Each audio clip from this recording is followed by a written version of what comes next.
Alive. We're gonna keep things short because I don't really have a lot to talk about. Um, okay, so we'll start off with Mommy Daughter Chronicles, which is gonna be a little personal. So I haven't really talked about breastfeeding, and I figured I should, especially since I'm like completely done with it, and my milk has completely dried up. I'm just going to recap my experience, and that's going to be my Mommy Daughter Chronicles. I tried to get a picture of Maddie's teeth. She just wasn't feeling it. So I'm going to have to figure out how to get a sneak picture because I couldn't get one today. But she was so well behaved today. Oh my God, I was surprised. And I was able to get work done. Okay, so for those of you who don't know, I breastfed for 9 months, a little over 9 months, but we'll just keep it at 9 months. And I had Tadija and my sister as like the two people that I would go to when I was just so done and over it. All right, so basically, when you're pregnant, your milk, your body begins to form your milk chambers, and everything that you need to be able to produce milk, for your baby. So when you give birth, the baby, feeds off of colostrum, and that's basically pure protein, that the baby's able to survive off of for, a couple of days as a newborn. So your milk comes in a couple of days after you give birth. Some women, their milk comes in before they give birth. But on average, most women, their milk comes in after they give birth. I was one of the women whose milk came in after. So after I gave birth to Madison, my colostrum came in, and we had to work on latching Maddie. And oh my God, it was a lot. It was rough. It was not pretty, and it was like every 30 minutes, she was hungry. And at that time, it was just so difficult. So I would mix it, with the Similac and the formula. And, that next day I got my pump. And then I started looking up what I need to prepare to breastfeed because when I asked my mom, she was like, listen, I didn't have a breast pump. I didn't have this. I didn't have that. She was like, I just breastfed and that was it. But nowadays, it's so many different things that they have, that you can utilize while you're breastfeeding. So I just had to narrow it down. And I got the, what do you call that? The breast pump bra. There we go. The breast pump bra, and a couple of, storage bags. So I was pumping every 2 to 4 hours. And then I was breastfeeding Maddie on demand. So that can be anywhere from every 30 minutes to every hour, to just whenever she feels like it. But with Maddie, she really didn't care where her food was coming from as long as she was getting food, right? That was Maddie. Some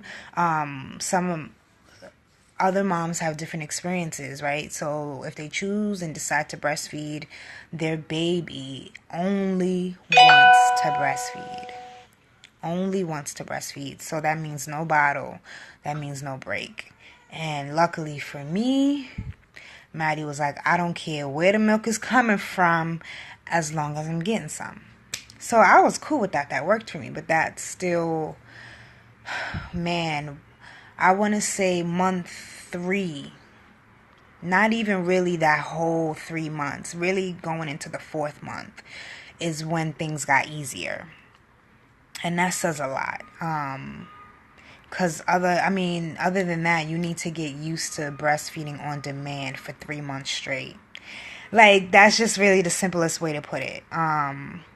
You need to just get used to it because that's a newborn baby. 3 months is little, tiny. They're hungry all the time.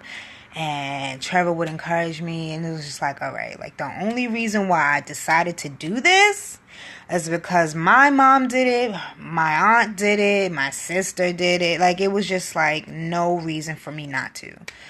And then, bitch, it was really time to do it, and I was like, so nobody told me that my fucking nipples, it was a wrap. And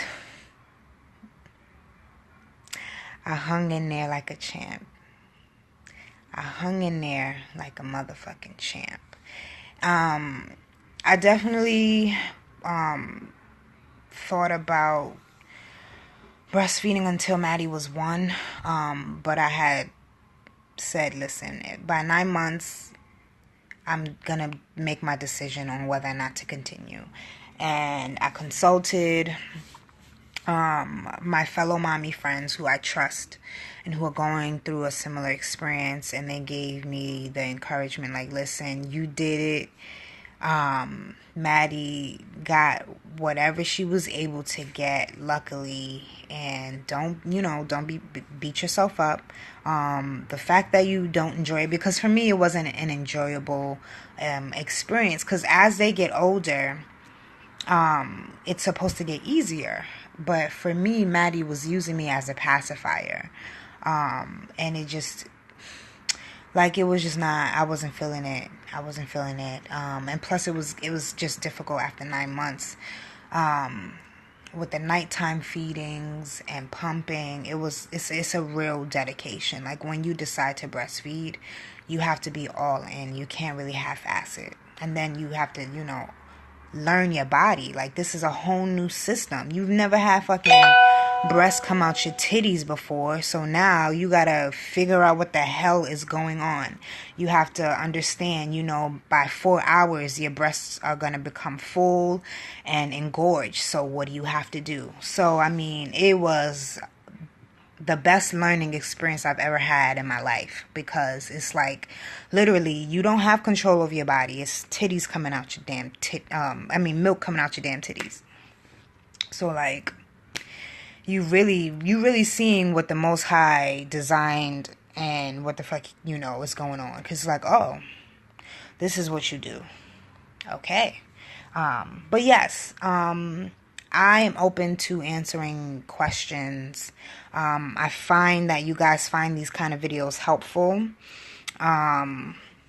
So I figure, why not share that experience, especially because breastfeeding makes some people uncomfortable. I didn't realize this until I had Maddie, but breastfeeding it was just normal to me, because it was around it was just something normal. All the women in my family did it. It wasn't until I got to know Trevor's side of the family, and they were just looking at me like, you gonna do what?